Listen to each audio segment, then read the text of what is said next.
Game 2 of the Eastern Conference Finals here on ESPN. Jalen Brunson, 2 points on 1 of 6. Josh Hart got 12 in the first half, and it's the Knicks with a 53-49 lead. It's NBA halftime. It's presented by Hyundai. Studio J here in Atlanta. Ernie Johnson with Shaq, with Kenny, with Chuck. Closer than you thought it would be? Yes, the Cavs have answered the bell. They have answered the bell. I think they can make their life easy if they play inside and out. Because you see Mobley and Allen have the huge advantage. That will free up Donovan and James instead of them trying to go one-on-one, get their own shot. But they got no answers for Mobley and Allen. They're just too big for these guys. They're killing them on the perimeter. They're killing them on the boards. But the Cavs aren't playing smart. They can't guard this dude. And they can't guard Allen either because OG is just too light in the cakes. He's too little. Not too light in the cakes. Yeah, no, he's not big enough. I don't care how much you weigh. If you light in the cakes, you light in the cakes. But light in the cakes would mean You've never been described as light in the cakes, have you? I've been told I had a great cakes. Excuse me, TK, could you bail us out of where this conversation is going? By whom? It all depends by whom. No, Ernie, it depends by whom. Yeah. That's all it does. Epic moment presented by Hyundai. Tough finish to game 1 for Donovan Mitchell and James Harden. First half of this one, 19 points on 6 of 14. And Cleveland's in it, down 53-49. We've talked about the fact that Jalen Brunson has not had much in the first half, just 1 out of 6 for 2 points, but Mikal Bridges continues his good play. First 5 games of the playoffs, averaging 7.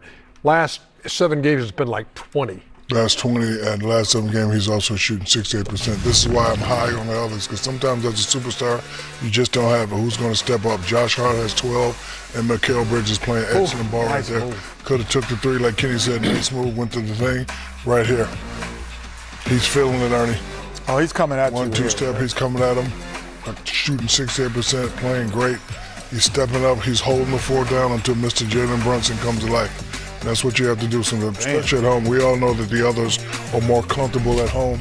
And Josh Hart and Mikal Bridges keeping them in the game. I don't expect Mr. Brunson to have 2 points in the second half. Hart's got 12. Bridges has 10. KAT's got 13. We talked in the pregame show a lot, Kenny, about the James Harden situation and the defense on the defensive side. On the defensive side, and it's a New York fest in the back with Marcel and Fabian. Their work, they're just too much in New York. But they're all, why are you guys ready to run?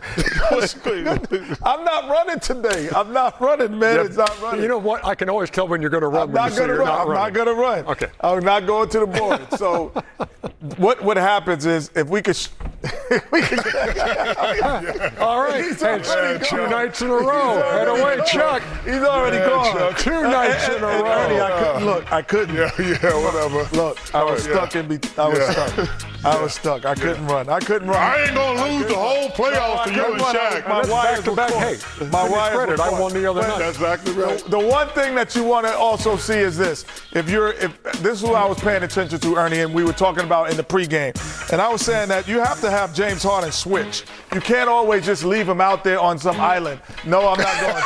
You can't leave him out on an island. So right here, when freeze it here, there's no reason that he should be guarding Karl Anthony Towns. So what happens is they say, oh, we're going to put him on Karl Anthony Towns because that pick and roll was early. So as you go, so now Karl Anthony Towns just says, no, I'm just going to go to the mid post and I'm just going to drive right by him and I'm going to get to the rim and I'm going to challenge, and that should have been an and 1. But then again, this is the last part of the half. And this is what they're going to see a lot of, the last part of the half. So freeze it here. When Brunson has it, they're saying, we're going to put James Harden on Anunoby, and that's what they've done. They said he is cleared out and usually in the spot corner, so it'll be difficult to run him all the way up to the front of the end of a play or end of a quarters, and now they come out and we got freeze it again. And I said, we're going to make who? Josh Hart beat us. And that's what the Cleveland's made the adjustment. And they say, Josh Hart, you're going to have to be a star. Mikal Bridges, you're going to have to be a star tonight. And that has been the difference between the defensive assignments of James Harden. Josh Hart averaging 13 a game. He's got 12 in the first half. Paging audio Bobby. Yes, indeed. Chet is holding all kind of machinery. Yeah, here there in you his go, hands. Yeah. Man, look, man. Chuck got cakes. It's carrot cakes. Oh, my goodness. I feel for you. All right, so Jalen Brunson says he's focused on the task at hand, which he should be, right? But we are allowed to look a little farther into the future, right? So, Perk, what do you think the Knicks are going to need to do to end that 50-year title drought? Well, they got to lean on Big Body Brunson, but again, Shump said something a month ago. I'm always watching. And you said something, you had a quote. You said, you was talking about the Magic. You said they look like 5 fingers and they need to be a fist. Well, when I'm watching the New York Knicks right now, they the fist that Shump was talking about. You see the togetherness. You see the leadership in Jalen Brunson. We've never seen him in a timeout, you know, basically motivating his team. We know that he's one of the best closers in the game, but we also are watching Karl Anthony Towns sacrifice, right? He changed his position offensively, being the point center, taking pride in his defense because he's been outstanding defensively throughout the course of these playoffs. And even when you see Landry Shamet eating up those 4-quarter minutes and you saw Josh Hart on the bench, when Josh Hart checked back into the game, it wasn't bad body language. Everybody's up off the bench. They got that it factor, that spirit that you need to get to the top. Let me ask you about this. You talking about the fist? The pinky right now. How about what they did at the end of that game? They took Josh Hart out of the game and they put Landry Shamet in because the Cavs weren't guarding Josh Hart. That spread the floor.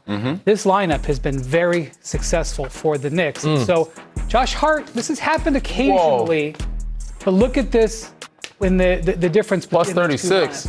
So, and the reason this is really is because you got to guard the 5th player. It doesn't always have to be Shamet. They can go to Deuce McBride here, depending on how the lineup is.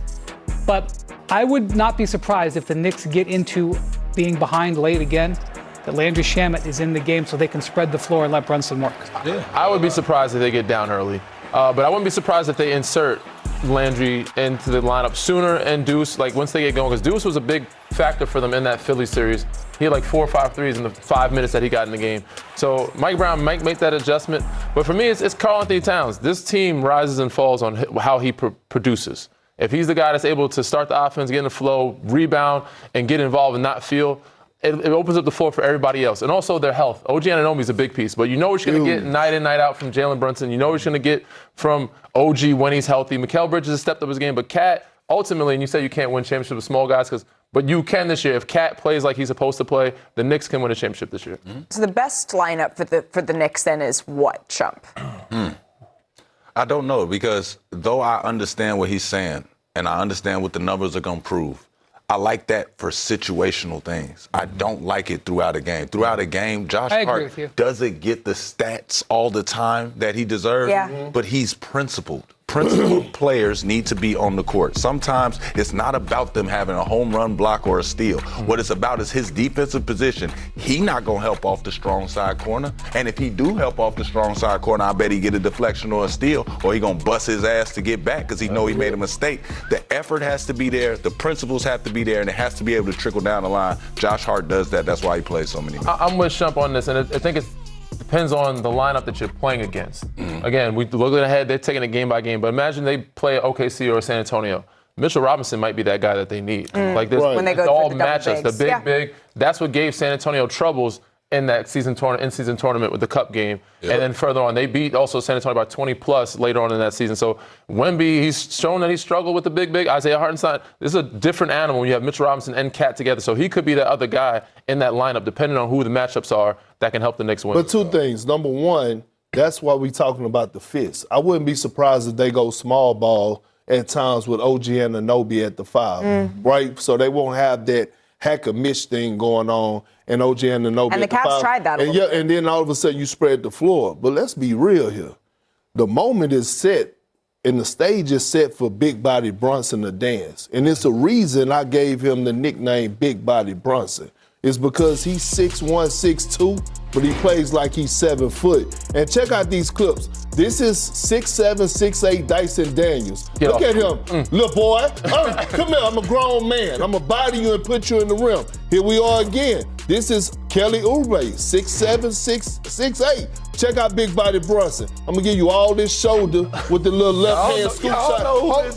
No, but check this out again. Here we go. Matt Strus, 6'5". I'm gonna pressure up on you. I ain't worried. Here you go. I'm gonna use the screen. Okay, cool. You gonna go under? Okay, I still got you. Watch how I'm gonna get to the lane, take the contact. Big Body Brunson, yes, we know he's a 3-level scorer. He could pull up and make the tray ball. 1-2 dribble pull up. But it is so underrated when he goes at these bigger guys and put that shoulder and body into them and get physical, whether that's on drives or low posts.